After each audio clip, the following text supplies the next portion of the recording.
नमस्कार दोस्तों, स्वागत है आपका अपने YouTube channel PS coaching centre में। दोस्तों, यदि आप एक CSE भेली हैं अर्थात कॉमन सर्विस सेंटर संचालक हैं और आप CSE के माध्यम से बैंक BC लिए हुए हैं तो यह वीडियो आपके लिए बहुत ज़्यादा इम्पोर्टेंट है।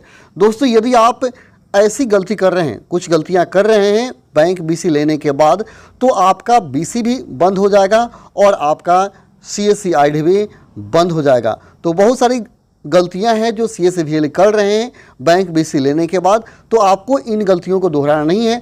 यदि आप ऐसी गलती करते हैं तो आपका CSE ID के साथ साथ बैंक BC बंद हो जाएगा। तो चलिए वीडियो को शुरू करते हैं और जान लेते हैं कि आपको कौन सी गलती नहीं करनी है, अन्यथा आपकी ID खतरे में पड़ जाएगी। तो चलिए वीडियो को शुरू करते हैं। लेकिन इससे पहले यदि आप इस चैनल पर नए हैं तो आपसे रिक्वेस्ट है कि चैनल को जरूर सब्सक्राइब कर लीजिए, क्योंकि यहाँ से CSE के पल पल की खबरें मिलती रहती हैं। तो जो भी सरकारी योजना होता है उसके बारे में सबसे पहले आपको जानकारी मिलता है। तो चलिए वीडियो को शुरू करते हैं और जान लेते हैं कि बैंक BC लेने के बाद आपको कौन कौन सी गलतियाँ नहीं करनी हैं।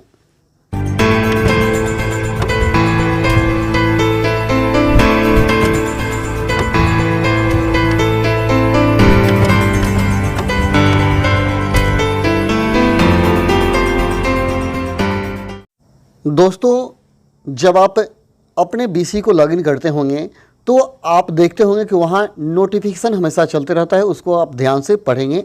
उसके अतिरिक्त मैं आपको अच्छा से इसे बता रहा हूँ, समझा रहा हूँ, आप इसे ध्यान से जानिए। बहुत सारे CSE VLE हैं जो हड़बड़ाई में किसी बैंक का BC ले लेते हैं, कुछ भी समझते नहीं हैं और डायरेक्ट जिस बैंक का BC मिलता है तुरंत अप्लाई करते हैं और उसका BC पॉइंट लेना चाहते हैं और ले लेते हैं।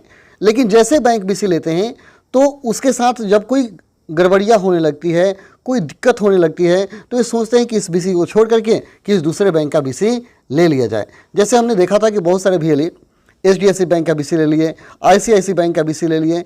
लेकिन आप जानते हैं कि ऐसे बैंकों का BC पॉइंट लेने के बाद इसमें जब आप खाता खुलवाते हैं कस्टमर का, तो कस्टमर को कम से कम 2500 रुपये से खाता खोलना पड़ता है और सारे कस्टमर नहीं खुलवा पाते हैं।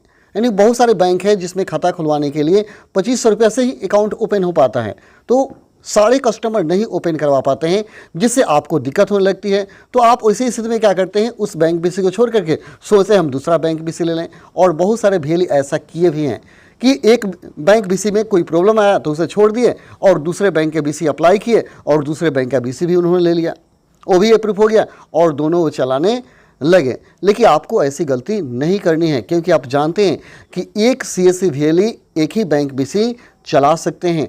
अगर वे दो बैंक BC लिए हुए हैं, एक BC बंद है और दूसरे BC से काम कर रहे हैं, तो आप सावधान हो जाएं, इसकी जांच हो रही है। आपका बैंक BC दोनों बंद हो जाएगा और CSE ID भी ब्लॉक कर दी जाएगी।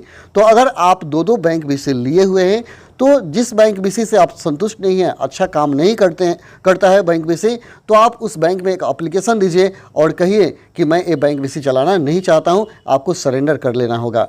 और दो आपको एप्लीकेशन लिखना है, एक उस बैंक में देना है और एक एप्लीकेशन आपको अपने CSE अधिकारी को दे देना है और कहना है कि मैंने इस बैंक BC को सरेंडर कर दिया है और जो आपके लिए उपयुक्त है उसी बैंक BC को आप चलाइए। यानी आपके पास दो बैंक BC है तो एक बैंक BC को आपको सरेंडर कर देना होगा, तभी आप दूसरे बैंक BC से आप काम कर पाएंगे, अन्यथा आपका बैंक BC के साथ साथ CSE ID भी ब्लॉक हो जाएगा। अतः आप भूल कर भी ऐसी गलती न करें। यदि आपके पास एक बैंक BC है तो दूसरे बैंक BC के लिए अप्लाई न करें, तभी अप्लाई करें जब आप एक बैंक BC को सरेंडर कर देते हैं।